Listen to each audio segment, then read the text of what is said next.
Ako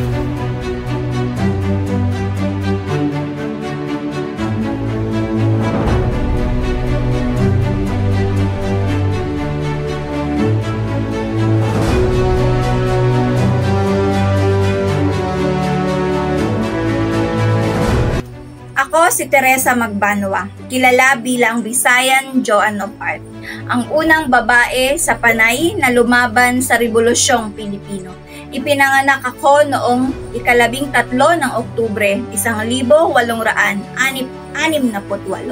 sa Putotan, Iloilo. At lumaki bilang isang matapang at mapangahas na babae.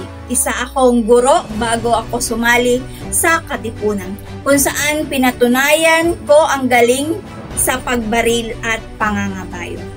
Pinamunuan ko ang isang bolo batalyon at naging leader sa mahahalagang labanan tulad ng labanan sa Barrio Yuting, labanan sa Sapong Hills na nag-ambag sa paglaya ng Iloilo.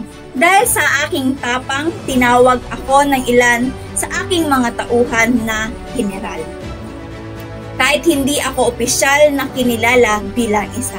Nakipaglaban din ako sa mga Amerikano at sinuportahan ang mga gerilya noong panahon ng Hapon sa pamamagitan ng pagbebenta ng aking mga ari-arian.